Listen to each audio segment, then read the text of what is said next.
作为一个视频创作者，这些年来我用过很多的设备。个人感觉啊，对于我们新手而言，用什么相机其实并没有那么重要。OK， 那你现在看到的是我用我的索尼微单相机拍到的画面，而你现在看到的是我用3年前的手机拍到的画面，你会更喜欢哪一个？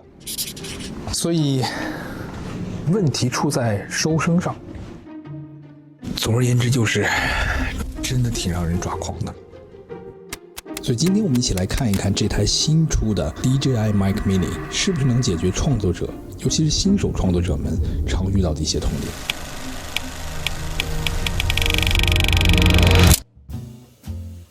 如果你也是经常一个人拍摄的话，你一定能懂设备重量的重要性。DJI Mic Mini 的发射端只有10克，戴在身上几乎没有什么存在感。它的穿戴方式真的是很多，你可以夹着，可以吸着，可以把它藏在里面，也可以放在外面。是像这么薄一件 T 恤，它都没有任何的拉扯感。或者你可以买一个那种磁吸项链放在里面，然后这样吸在这里。它不但带有2种颜色的防风毛衣，而且吸铁石上的这个 logo 也没了。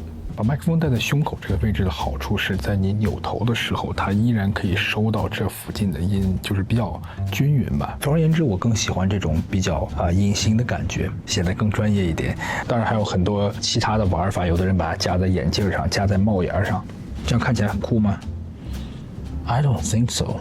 那在户外拍摄的一大挑战就是你要应对周围的各种噪音。Mic Mini 虽然是100元级的入门机型，但它还是有主动降噪的功能，而且有2档可调。你可以按发射器上的这个开关键，就可以开启降噪的功能。弱档呢比较适合在一个相对安静的环境中，像是咖啡馆，它会帮你过滤掉一些细微的背景声。OK， 那你现在听到的声音呢是没有任何降噪处理声音。我们现在正在一个咖啡馆里，有人搬椅子，有人做咖啡，有人做蛋糕，也有朋友在聊天。现在我们打开弱档的降噪，看看人声会有什么变化。现在弱档的降噪已经开启了，你有没有觉得周围的底噪少了一些呢？ OK， 现在是没有降噪的效果。那个工地的声音确实有点吵，估计是没法在这儿录。哇，这边还在下雨，这边在下雨，没法过去了。OK， 降噪功能开启，尝试一下在这种雨声和周围装修的声音特别重的情况下，弱档降噪到底有没有效果？如果有的话，那我在这边录制也是一个不错的选择啊。强档呢，可以在这种极其嘈杂的街道上，明显的降低车流、人声和杂音。OK， 我现在在高速上的一个天桥，给大家做一个测试。那你现在听到的就是没有任何降噪处理的声音，摩托车的声音真的是尤其的大。我们现在把降噪的效果打开，看看怎么样。OK， 降噪的功能已经开启了。有没有好一点？对呀，我不知道，回家就知道了。现在是没有降噪的效果，我现在把强档降噪打开。OK， 现在强档降噪已经打开了，我不知道这样的收音效果能不能把一部分的雨声降低。因为现在真的很吵，我都快听不见自己说话了。但如果这样子都可以的话，那即使以后我在外边遇到了下雨，其实也没有关系，我还可以继续录。OK， 那说到这里，问题来了，咱们在不同的环境中说话的音量可能会忽高、忽低。但你知道，在拍摄的时候，我们其实很少有机会去监听自己的收音，所以即使爆音了，你可能也不知道。那这个麦克风呢，有一个自动限幅的功能，我觉得对于新手非常非常有用。它能在音量过高的时候自动压低你的音量，来提高我们收声的成功率。What is that on your chest？ 这是你的麦克风是不是？跟大家聊聊天。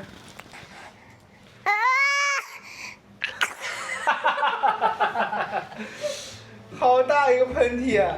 其实刚才我儿子喊的声音特别大，我们之前录了一条已经爆了，这个就没有爆音了都。现在你知道它为什么有用了吧？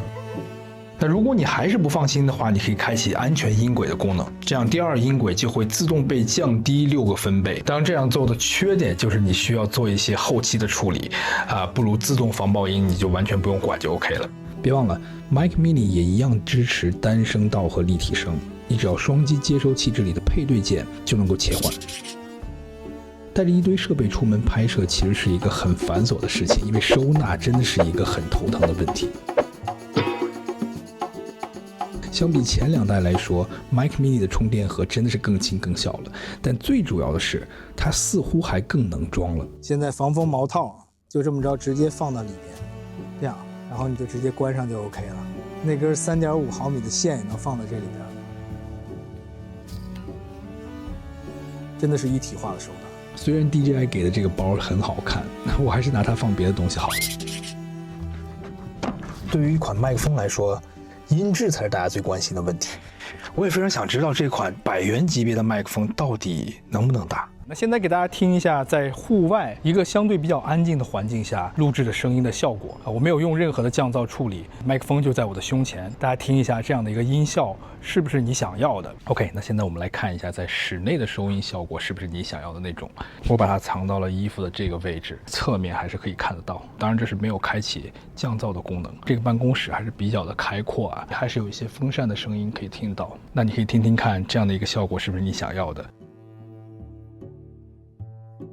而且 DJI Mac Mini 现在可以做到400米以内的稳定的音频传输。一般谁会去400米以外拍呀？说的也是，我估计我是一般用不着400米那么远啊。但是这种稳定性其实意味着，在这种比较嘈杂、干扰比较多的环境当中，它能够保持更加稳定的音频传输。相机现在大概距离我5米左右，我现在是在一个电话亭里面，隔着这面玻璃，我们来听一下声音的效果怎么样。如果你的办公室里面也有这样的电话亭的话，你可以用来录音，可能收音的效果就会更好，因为它有地毯，还有两边的软垫，这样可以杜绝一些回声，而且没有外面风扇的这些杂音，收音的效果也会更纯净一些。那说完了音质呢，咱们再来看看续航。相比 DJI Mic 2的18小时续航， Mac Mini 的充电盒现在可以提供48小时的续航。这个就有点匪夷所思了，48小时真的很长，2天哎。那它发射器呢，就是这个东西，它上面的那个接收器，它们各自支持单次11.5和10.5小时的使用。它还有一些功能，像是自动省电啊、超时的这个自动关机啊，还有和相机同步开关机的这么一些功能。我现在已经用了大概有1个礼拜了，还有3格电，所以我也没法给大家演示它的另外一个功能，那就是即使到最后一点电都不剩了，怎么办呢？这种情况下，你只需要充电5分钟，它就能继续再用1个小时。说真的，无线麦克风真的非常适合新手，因为它的用途非常的广。你可以把它当成是口播的麦克风，像这样放在胸口；你也可以把它当成是机顶麦克风去做一些收音。我和米少各有一台 Pocket 3，我自己还有一台 Action 4，那它们的画质都非常的优秀，完全可以满足我的需求。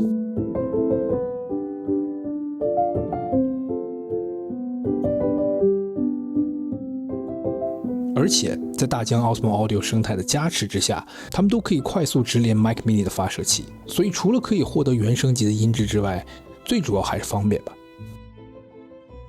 就连现在我的 DJI Neo 都可以收我的声音了，就是这个。如果这些设备我都没有带的话，它还可以蓝牙直连我的手机。说真的，现在几乎1半以上我拍的视频都是用这么一套口袋设备完成的。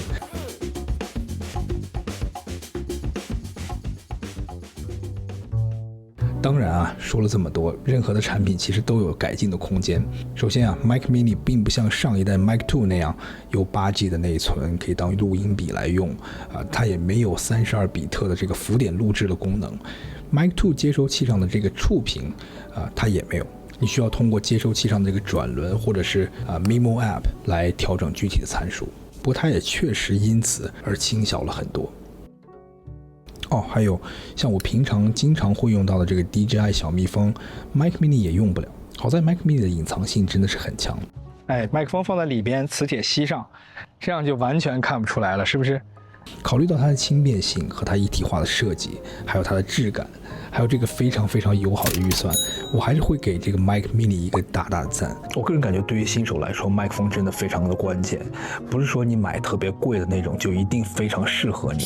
总而言之啊，如果你是刚刚开始视频创作，你不想有太多的投资，你想先试一下，或者是你和我一样有一点点贪心，你既想要轻便，想要高效，你同时还想要音质，想要续航，想要这个稳定性，那我觉得 Mac Mini 确实是一个不错的选择。当然，如果你有更专业的需求啊，还有索尼相机的那个热靴配件啊，这些都是 Mac 2才有的功能。